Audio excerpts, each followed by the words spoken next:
Assalamualaikum warahmatullahi wabarakatuh. Waalaikumsalam warahmatullahi wabarakatuh. Alhamdulillahi ala ihsani wa syukru lahu ala taufiqihi wa amtinani wa ashhadu an la ilaha illallah wahdahu la syarika lahu ta'ziman li sya'ni wa ashhadu anna Muhammadan abduhu wa rasuluhu da'i ila ridwani wa sallallahu wa sallam alaihi wa ala alihi wa sahbihi wa ikhwani. Amma ba'd, ayyuhal ikhwal akhwat, a'azzani wa a'azzakumullah. Saudara-saudariku yang semoga dimuliakan Allah. Biasa di malam Ahad kita mengkaji pembahasan fikih menggunakan kitab Ad-Durarul Bahiyah fil Masail Fiqhiyah karya Imam Muhammad bin Ali Asy-Syaukani rahimahullah, atau lebih dikenal dengan sebutan Imam Asy-Syaukani. Ya, karena kebetulan kitabnya masih nyelip kemana, jadi saya pakai laptop lagi nih. Ini nggak tahu kitabnya di mana ini. Apakah tertinggal di mana atau makanya karena kitabnya tidak ada, nggak masalah. Ada kitab di dalam laptop. Jadi al-ilmu fi laptop. Ilmu zaman sekarang, kalau ulama dulu al-ilmu fi sudur, ilmu di dada. Sekarang ilmu fi laptop, ilmu di laptop. Ya. Bapak-bapak dan ibu-ibu yang semoga dirahmati Allah. Ya, pada pertemuan sebelumnya kita sudah menyelesaikan bab zakat az-zahab wal fiddah, bab zakat emas dan perak. Ya, kita sudah bahas bahwasanya zakat emas dan perak nisabnya berapa?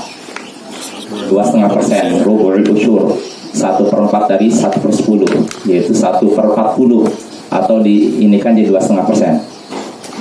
Lalu yang kita singgung juga pada pertemuan sebelumnya, bahwasanya zakat ini wajib jika sudah melewati 1 haul.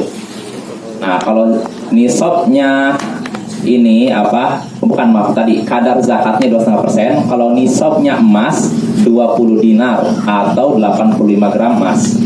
Sedangkan nisabnya perak 200 dirham atau kurang lebih 595 gram perak. Dan tidak ada kewajiban di bawah nisab. Jadi kalau emas kita baru 84, belum wajib bayar zakat sampai 85 diperkirakan ya. Dan tidak ada zakat pada barang-barang perhiasan, benda berharga selain emas dan perak. Jadi kalau ada orang punya berlian, terus apalagi lual marjan, permata dan semacamnya, ini tidak wajib bayar zakat. Tapi kalau dia mau sedekah, silakan. Begitu juga yang kata Imam Asy-Syaukani yang kita bahas pada pertemuan sebelumnya. Dan juga tidak ada zakat fi amwalit wa amwalit tijarah, harta perdagangan, barang perdagangan. Jadi tidak ada zakat perdagangan. Ini pendapat Imam Asy-Syaukani, pendapat Imam Siddiq Hasan Khan, Imam Ibnu Hazm, Syekh Al-Albani dan beberapa ulama.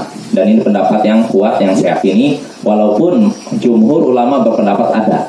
Tapi yang saya lihat kuat pendapat ini, pendapat Imam Asy-Syaukani, bahwasanya tidak ada zakat perdagangan. Tapi Bapak yang seperti ini tidak usah dibesar-besarkan. Karena kalau kita lihat ulama sekarang pun mereka beda pendapat ya. Misalnya sebagian ulama Saudi berpendapat ada zakat perdagangan, sebagian ulama Yaman begitu, dan ada yang tidak. Jadi kita toleransi aja. Kalau ada yang berpendapat ada zakat perdagangan, silakan. Kita saling menghargai. Lalu wal mustaghallat, zakat sewa aset. Aset yang disewakan. Aset yang disewakan. Ini juga tidak ada. Bacanya mustaghallat bukan mustaghilat. Saya waktu pertemuan sebelumnya mustaghilat keliru. Mustaghallat ya. Jadi tidak ada zakat pada aset yang disewakan, seperti rumah kah, tanah kah, apalagi mobil, ya, apalagi Kapal, saya tuh kapal. Iya, termasuk kapal. Tapi saya keluarkan juga. Nggak apa-apa, kalau memang ini nggak masalah. Kalau seorang saya mau sedekah silakan. Tapi itu tidak ada zakatnya, karena tidak ada dalil yang menunjukkan demikian. Jadi kapal kah, rumah, tanah, sawah, ladang, apalagi. Tapi kalau dari kumpulkan Ustaz sudah dapat satu lisan kan wajib dizakat. Oh iya, kalau kita sudah artinya dari hasil sewa itu terkumpul uangnya sampai nisab, itu keluarkan zakatnya. Tapi kalau semata-mata kita dapat uang dari hasil itu, tidak langsung wajib bayar zakat. Jelas Bapak? Misalkan saya punya kontrakan 2 rumah, masing-masing ini rumah disewa seorang, misalkan setahunnya 10 juta. Berarti kalau 2 rumah 20 juta. Udah sampai nisab? Belum. Nanti kalau misalkan uang ini 20 juta dalam waktu 20 berarti 4 tahun. Ternyata nggak berkurang, malah bertambah di 80 juta. Nah, ketika itulah sudah mulai mencapai nisab kan, tunggu setahun lagi. Kalau setahun lagi tidak berkurang, berarti dikeluarkan 2,5%-nya dari 80 juta. Jelas Bapak? Berarti zakatnya harus sekali setahun dikeluarkan atau Iya. kapan cukup satu nisab? Kalau udah nisab, langsung tunggu setahun dulu Pak. Oh, langsung tunggu. Iya, setahun. Kalau setahun tidak berkurang, maka keluarkan. Kalau dihabis nanti itu tambah berkurang dia. Kenapa ya? Kalau dibayarkan dihabiskan nanti itu tambah berkurang dia. Ya kalau udah berkurang ada wajib lagi zakat. Udah habis. Maka inilah kelapangan dalam Islam. Artinya Islam tidak memberatkan umatnya. Pokoknya kita hanya wajib bayar zakat kalau sudah nisab. Kalau belum nisab, Kalau tiap bulan aja bisa. enggak. Jadi harus sampai ini nisab. Sudah mencapai nisab. Misalkan nisab kan tadi perkirakan kata Pak Jan berapa? 22. 83 ya, atau 80 lah biar mudah. Misalkan 80 juta. Maka kalau uang kita 80 juta tinggal tunggu setahun. Kalau setahun tidak berkurang, maka keluarkan Pak 2,5% dari 80 juta itu. Berarti kalau tunggu setahun, kalau ada banyak nanti tambah berat orang bayarnya nanti. Iya. Maksudnya gimana? Misalnya udah lebih dari satu nisab satu tahun, satu bulan ini. Di bulan besok tambah. Oh, kalau sampai setahun ternyata lebih dari 80 gitu. Lebih dari. Maka yang dikeluarkan yang 80, 2,5% dari 80 itu. Nanti yang misalkan sampai tahun depan 90 ya. Nanti 90 ini tunggu lagi setahun lagi. Jelas tidak Pak? Kan gini, misalkan anggap 80 juta. Misalkan saya punya uang 80 juta nih, udah cuma nisab, tunggu setahun. Ternyata setelah setahun lebih dari 80 juta. Maka yang dikeluarkan 80 juta, 2,5% dari 80 juta. Nanti misalkan anggap saya 1 tahun lagi 90 juta. Nanti 90 juta ini tunggu lagi 1 tahun. Kalau 1 tahun ternyata tidak berkurang, maka keluarkan 2,5% dari 90 juta. Kalau lebih berarti tetap 90 juta. Misalkan 100 juta nih. Maka yang dikeluarkan 2,5% dari 90 juta. Nanti 1 juta ini tunggu lagi 1. Jelas Bapak ya? Harus dicatat. Saya dulu pernah pengajian itu dulu kapal itu kan di kapal kan, dagangan kan. Jadi setiap tahun tuh berapa orang sanggup beli kapal tuh taksiran. Jadi berapa? Jadi 300 misalnya. Itu harus dipakar setiap tahun gitu kan. Tahun depan di taksir berapa di kapal itu misalkan. Harga kapalnya ya, berarti mobil juga pernah saya dengar pengaji kayak gitu kan. Enggak seperti itu. Itu enggak ada kewajiban seperti itu. Maka itu saya setiap berapa. Ya kalau dalam artian gini, saya mau sedekah, bukan kewajiban ya, zakat nggak apa-apa. Tapi kalau dianggap itu sebagai kewajiban, nggak ada kewajiban itu. Berarti jatuhnya sedekah lagi kalau. Sedekah, nggak apa-apa. Kalau sedekah nggak ada batasannya Bapak ya, bebas kita mau apa. Jangankan sedekah, zakat pun kan 2,5% kan. Kalau kita mau bayar 5%, ya silahkan aja. Tapi yang lebih dari 2,5% itu dianggap sedekah, bukan kewajiban. Jelas Bapak. Misalkan 2,5% dari 100 juta, misalkan uangnya 100 juta nih, 2,5%-nya berarti berapa? 2.500.000 ya. Saya mau bayarnya 5 juta. Boleh tidak? Boleh. Yang wajibnya 2.500.000. 2.500.000 sisanya sunnah, ibaratnya sedekah. Berarti harus dicatat enggak? Oh iya, makanya nggak bisa. Harus catat. Itu yang akan dibawa ke akhirat. Iya, ya hendaknya kita makanya ya sebagaimana kita dagang pun dicatat terus kan. Masa untuk zakat tidak dicatat? Ibaratnya gini, kita dagang aja asetnya, keuntungan kan catat rapi kan. Masa untuk zakat kita salah-salah? Kalau saya zakat pun dicatat. Kita aset berapa, maksudnya ini uang kita, harta kita udah mencapai nisab atau belum, nah catat. Nanti ada penambahan atau tidak, catat. Jadi biar akurat apa zakat yang kita keluarkan Bapak. Jelas ya? Yaitu Ke sana Bang. apa? Sampai tidak Ya. hanya zakat Sewa ya. sampai sana Bang. Iya. Berapa? Ya sampai sana Dari kembali. situ kan? Ya zakat sewa ya. Aset sewa. atau sewa aset. Penyewaan aset, bukan sewa aset, penyewaan aset. Nah, sekarang kita masuk bab baru, zakatun nabat, zakat tumbuh-tumbuhan. Ya. Zakat tumbuh-tumbuhan. Artinya tumbuh-tumbuhan pun ada zakatnya. Ya, kita baca keterangan dari Imam Asy-Syaukani rahimahullah. Kata Imam Asy-Syaukani, bab zakatin nabat, bab zakat tumbuh-tumbuhan. Yajibul ushru fil hintati wasy'iri wadzurah wattamri wazzabib. Wajib mengeluarkan zakat 1/10 atau 10% terkait hintah gandum, syair sejenis gandum, dzurah beras, jagung, tamar, kurma, zabib, kismis. Ya, jadi wajib mengeluarkan 10% zakat terkait gandum, sejenis gandum, syair, tadi jagung, kurma dan kismis. Wa ma kana yusqa bil musanna minha fa fihi nisful ushur. Dan tanaman yang diairi dengan alat pengairan, mungkin pakai apa? Atau saya bacakan dulu lah. Nanti kita jelaskan. Tanaman yang diairi dengan alat pengairan, maka zakatnya adalah 1/20 atau 5%. Wa nisabuha khamsatu awsuq, dan nisab tumbuh-tumbuhan, nisab zakat tumbuh-tumbuhan adalah 5 wasak. Apa itu 5 wasak nanti insyaallah kita bahas. Wala syai'a fi ma'ada dzalik, dan tidak ada kewajiban zakat selain tumbuhan tadi. Selain apa tadi? Gandum, jagung, kurma dan kismis. Tidak ada kewajiban selain tumbuhan yang ini, selain 4 ini. Kal khadrawat, seperti sayur-sayuran, tidak ada zakat sayur-sayuran. Nanti yang kita bahas. Oh ya, sabar. Nah, jadi tidak ada kewajiban selain tadi itu. Ya, seperti sayur-sayuran, wa ghairiha, dan selainnya. Wa yajibu fil asali al-ushru, dan wajib membayar zakat madu 1/10-nya. Wajib mengeluarkan zakat 1/10 atau 10% dari madu. Wa yajuzu ta'jilu zakat, dan boleh menyegerakan pembayaran zakat.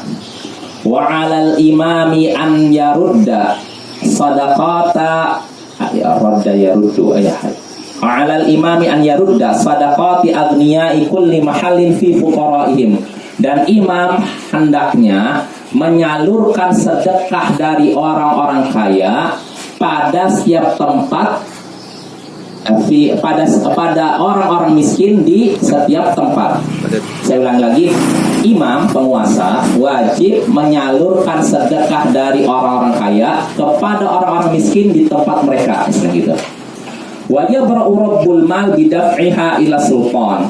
Pemilik harta sudah lepas tanggung jawabnya dengan menyerahkan zakat kepada penguasa, wa in kana jairon, walaupun penguasa itu zalim, sewenang-wenang, diktator semacamnya.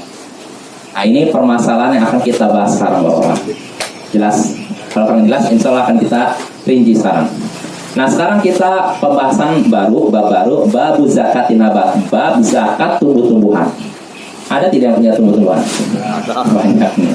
Nah, kita penting nih, perlu tahu nih, karena kita ketika punya tumbuh-tumbuhan, punya sawah kah ladang, ini sebenarnya pemberian dari Allah. Maka jangan sampai kita merasa ini milik saya, nggak mau saya. Ini kan, ya. Kalau hubung kelapa sawit sama karet, Ini insya Allah kita bahas lah. Sabar. Ya. Jadi saya bahas dulu bahwasanya zakat tumbuh-tumbuhan ini ada perintahnya dalam hadis dan Al-Quran. Bahkan dalam Al-Quran Allah sebutkan dalam Al-Quran surat apa ya, saya lupa. Ya ayyuhalladzina amanu anfiqu min thayyibati ma kasabtum wa mimma akhrajna lakum minal ardh. Ayo orang-orang beriman, keluarkanlah hasil dari usaha kalian yang baik dan dari apa yang kami keluarkan dari bumi untuk kalian. Jadi infakkanlah apa yang kami keluarkan dari bumi untuk kalian. Apa yang dikeluarkan dari bumi? Tumbuh-tumbuhan diantaranya. Nah itu. Di sini kata para ulama adalah dalil yang menunjukkan adanya zakat tumbuh-tumbuhan berdasarkan ayat tadi. Adapun berdasarkan hadis diantaranya di sini. Di sini Imam Asy-Syafi'i menyebutkan zakat tumbuh-tumbuhan. Kata Imam Asy-Syafi'i wajib membayar 10% zakat dari gandum, syair sejenis gandum, dzurrah jagung, tamar kurma, wazabib dan kismis. Kismis tahu Bapak? Hah? Kismis itu dari apa? Bukan kurma, anggur yang kering kan? Yang jemur. Ya itu. Nah, apa dalilnya wajib mengambil membayar zakat dari 4 ini, dari gandum, syair jenis gandum, lalu jagung, lalu apalagi tadi kurma, lalu kismis. Dalilnya ada dalam Sunan Al-Baihaqi, Sunan At-Tabrani, hadis riwayat Imam Al-Hakim, Baihaqi dan Tabrani. Nabi SAW ketika mengutus Mu'adz bin Jabal dan Abu Musa Al-Asy'ari ke Yaman, beliau berpesan kepada keduanya, la ta'khudha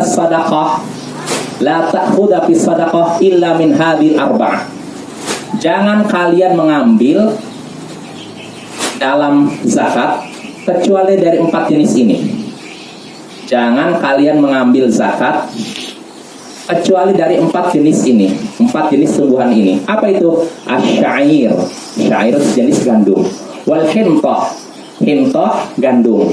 Wazabib, kurma, zabib kismis. Wat tamar, kurma. Tamar, kurma.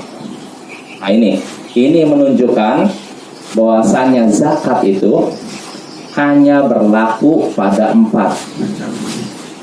oleh Imam Asy-Syafi'i. Jadi beliau membatasi tadi gandum, jagung, kurma dan kismis. Nah ini pendapat Imam Asy-Syafi'i dan pendapat beberapa ulama. Namun ulama lain menyatakan, kata mereka enggak, 4 ini bukan pembatasan. Nabi di sini cuma menyebutkan contoh. Contohnya 4. Contohnya 4, tapi bukan 4 saja. Karena apa? Di sini Nabi menyebutkan contohnya syair. Syair itu tadi gandum, hintah, syair jenis gandum, hintah gandum, zabib, kismis, tamar, kurma. Ini semua sebagai contoh saja, kata sebagian ulama. Maksudnya apa? Berarti kalau ada tumbuhan lain yang serupa dengan ini, maka wajib dikeluarkan juga zakatnya. Cuman yang jadi masalah, yang serupanya itu dari sisi apa? Nah ini ulama beda pendapat. Jelas Bapak? Jadi ada ulama yang membatasi zakat cuma dari 4 tadi yang disebutkan. Dari gandum, sejenis gandum, lalu kismis dan kurma, ini saja. Tapi ada ulama yang mengatakan ini bukan pembatasan, masih ada lagi. Kalau ada tumbuhan lain yang seperti ini, maka berlaku juga zakat. Nah, cuman para ulama beda pendapat. Selain 4 ini, yang disamakan dengan 4 ini, maksudnya dari sisi apa? Apakah dari sisi semata-mata tumbuhan atau alasan lain? Sebagian ulama menyatakan semua tumbuhan berlaku. Ya termasuk tadi mungkin gitu. Ya pokoknya yang namanya ini tumbuhan keluarkan. Ini kalau masalah pendapat mazhab Hanafi, semua tumbuhan dikeluarkan zakatnya. Mau sawit kah? Mau apa lagi? Padi, karet, semuanya keluarkan zakatnya. Tebu juga Pak. Oh iya, nanti akan kita bahas. Ya, jadi kalau menurut mazhab Hanafi semua tumbuhan dikeluarkan zakatnya.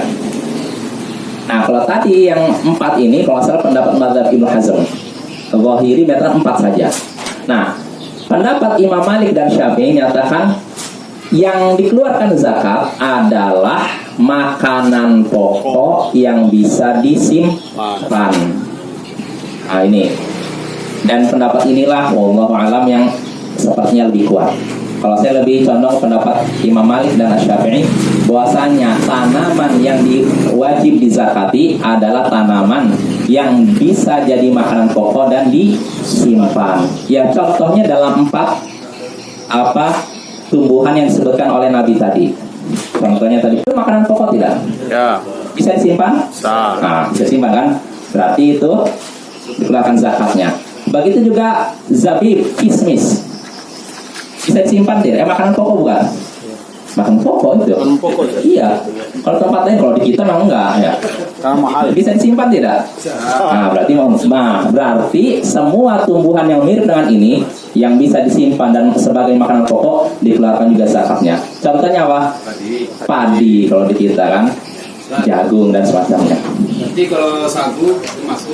Iya, pendapat yang kuat sagu pun berlaku. Berarti kayak ketan itu masuk bisa juga bisa, ya, sejenis beras ya kan? Iya, pokoknya yang bisa disimpan, berfungsi sebagai makanan pokok dan bisa disimpan, maka itu berlaku zakat. Ya, jelas Bapak ya. Kecuali sawit kan nggak bisa makanan pokok kan, nggak mungkin itu makan. Nah, maka sawit nggak berlaku zakat. Kalau dijual baru zakat.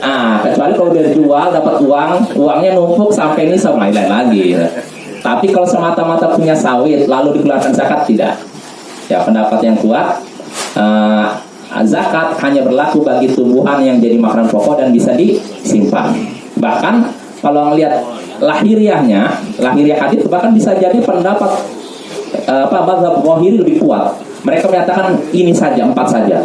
Karena Nabi menyatakan, janganlah kamu wahai Mu'adz dan Abu Musa mengambil zakat kecuali dari 4 ini. Oke, Kecuali dari 4 ini. Artinya apa ini? Pantesan. Istilahnya kalau mau bahasa singkatnya, kamu ngambil hanya dari 4 ini. Dari 4 ini. Tadi apa? Gandum, sejenis gandum, lalu kismis dan kurma. Ini makanya pendapat ini kuat juga, cuman wallahu alam setelah saya lihat pendapat para ulama lain yang lebih menenangkan hati adalah pendapat Imam Malik dan Asy-Syafi'i bahwasanya tumbuhan yang wajib dizakati adalah tumbuhan yang bisa jadi makanan pokok plus bisa disimpan. Ilatnya begitu. Ya udah Bapak, kita lanjut ya. Jadi itu kesimpulannya sekali lagi zakat tumbuh-tumbuhan. Tumbuhan yang wajib dikeluarkan zakatnya yaitu tumbuhan yang bisa jadi makanan pokok dan bisa disimpan. Ya, jadi bisa beras kah, sagu kah, jagung kah, apalagi gandum, terus mungkin singkong kalau sebagian daerah kan, dan semacamnya. Kayak tepung Ustaz. Kalau memang makanan pokok nggak masalah. Jadi buat roti. Pokoknya tepung itu dari gandum kan, berlaku. Kan?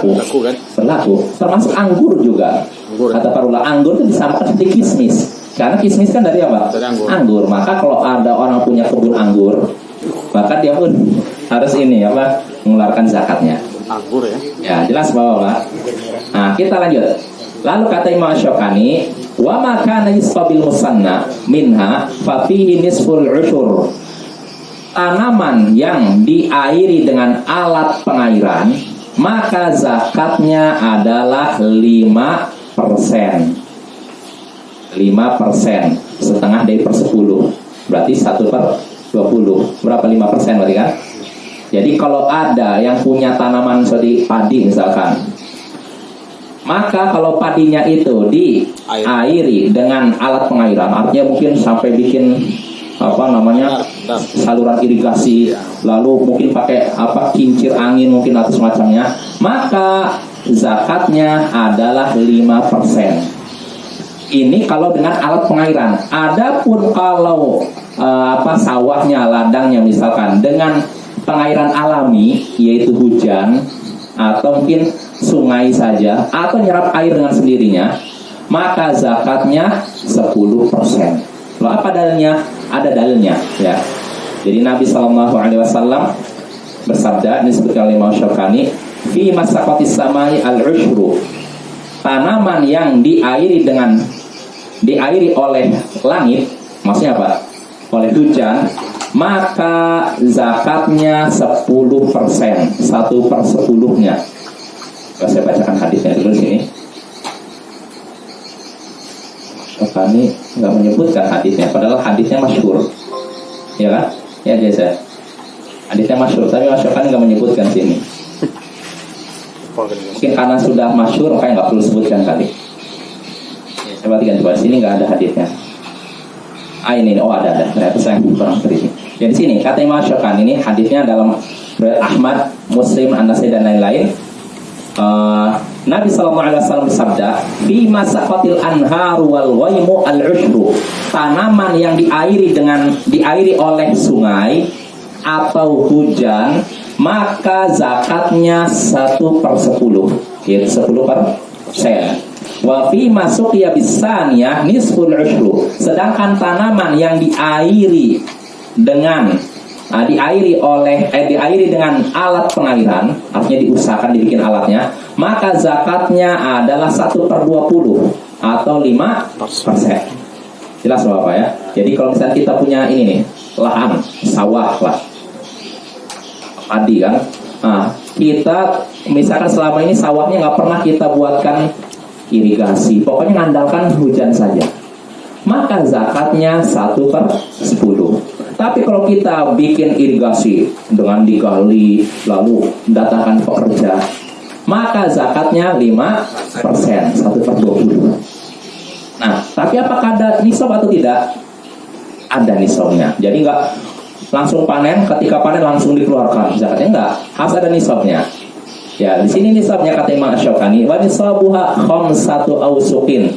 Nisabnya adalah 5 wasak. Apa itu 5 wasak? Nah, jadi ini berdasarkan hadis Nabi SAW dalam Sahih Bukhari Muslim dari sahabat Abu Sa'id. Nabi SAW bersabda, "Laisa fi maduna khamsati awsuqin shadaqah." Tidak ada zakat pada tanaman yang di bawah 5 wasak. Apa 5 wasak? Bingung mungkin ya. Dijelaskan dalam oleh para ulama bahwasanya al-wasak situ naso'an. Kan tadi nisabnya zakat berapa? 5 wasak. 1 wasak itu adalah 60 sok. 60 sok. Sok itu apa? Sok itu artinya gini. 1, 2, 3, 4. Diperkirakan 1 sok 3 kilo. 3 kilo. Berarti saya ulangi lagi ya. Tadi kan nisabnya zakat pertanian adalah 5 wasak.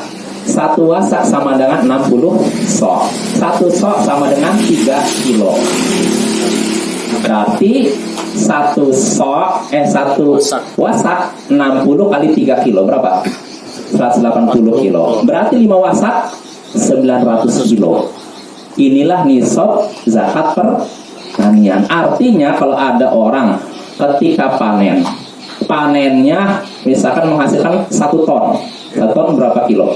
1000 kilo kan? Berarti sudah masuk nisab tidak?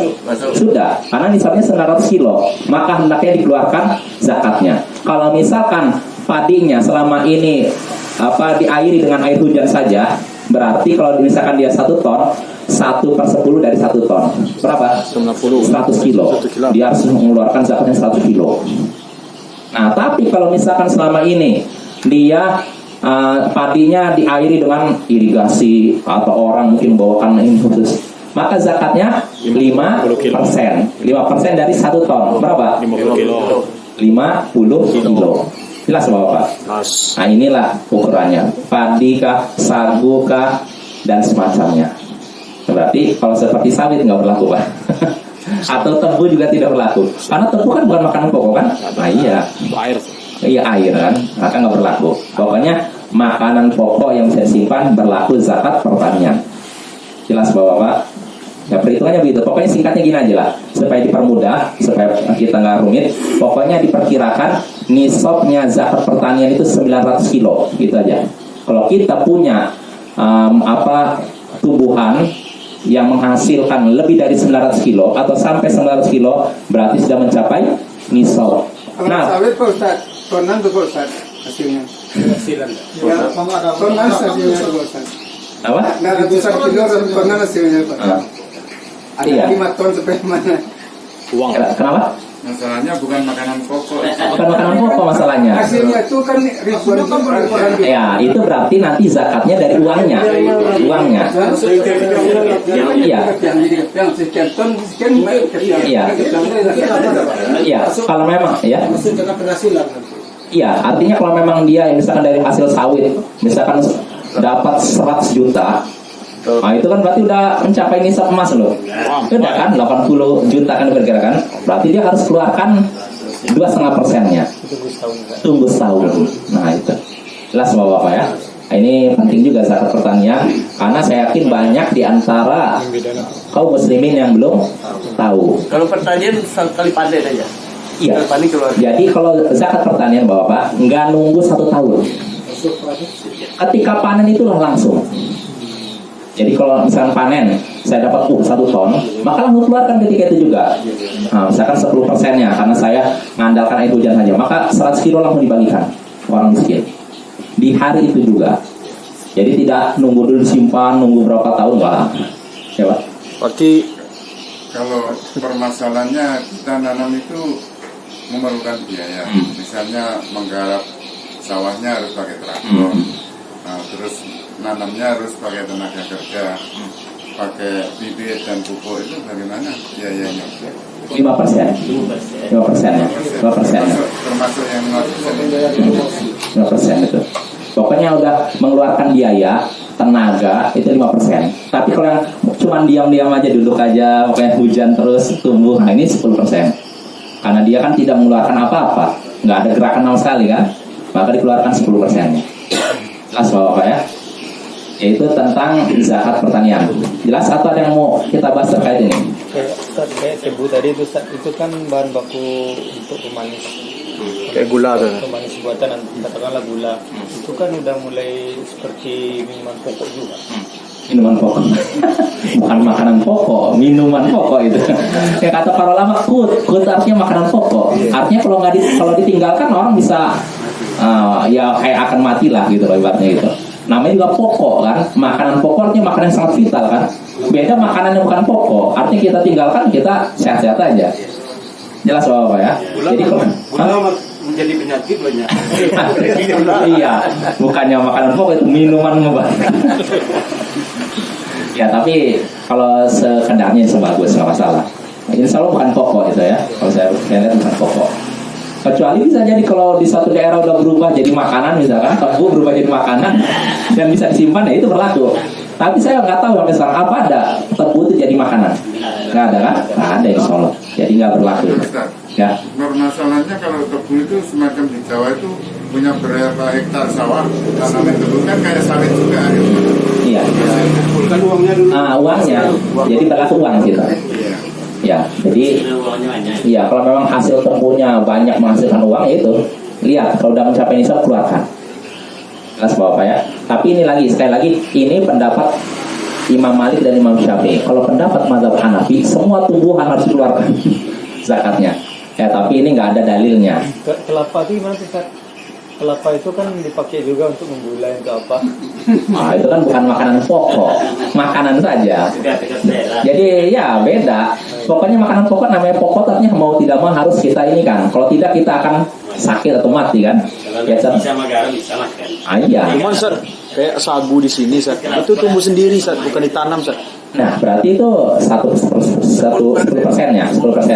Ya enggak, maksudnya bebas lah tuh, enggak ada orang punya itu. Oh nggak ada yang punya ya. Bersama tuh, punya bersama Sat. Oh lain lagi itu. Ya milik bersama. Berarti ya patungan itu namanya. Patungan ya? Patungan nanti ini.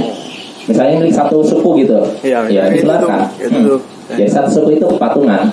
Hasilnya nanti istilahnya rembukan nih. Keluarkan 1/10-nya. Jelas Bapak ya?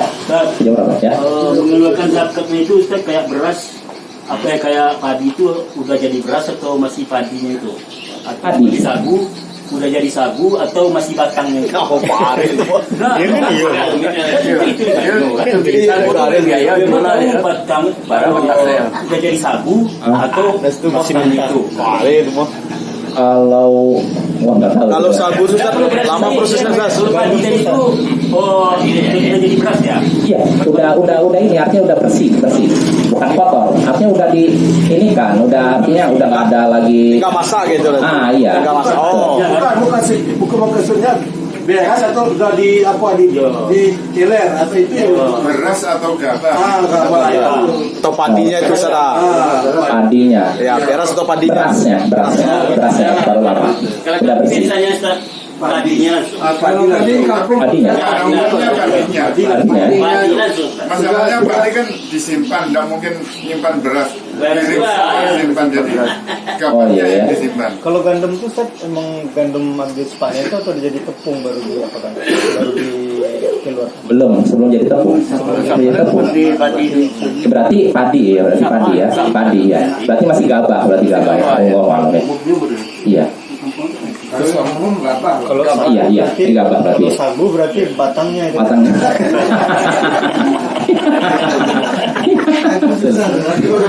di beratnya berapa? Itu harus di anu tuh Sat, direndam tuh Sat. Iya. Iya kan direndam itu. Bisa disimpan juga. Lebih rumit ya kalau sagu kayaknya. Habis waktunya. Udah Masih cukup ya? Ya, cukup Pak. Kalau pemerintah mengambil pajak itu kan bagus dari apa itu? Perdagangan. Perdagangan itu kan besar itu. Ya nggak masalah. Kalau memang ini kan zakat perdagangan kan terjadi khilafiyah, perbedaan pendapat di antara ulama. Kalau misalkan pemerintah menetapkan ada zakat perdagangan, ya kita sami'na wa ata'na, kita dengar kita taat. Artinya Bapak-bapak, kalau di suatu masyarakat ada perbedaan pendapat dalam satu masalah, misalkan ada yang berpendapat ada zakat perdagangan dan ada yang berpendapat tidak ada zakat perdagangan. Lalu pemerintah lihat ini ada perbedaan pendapat. Pemerintah menetapkan ada zakat perdagangan.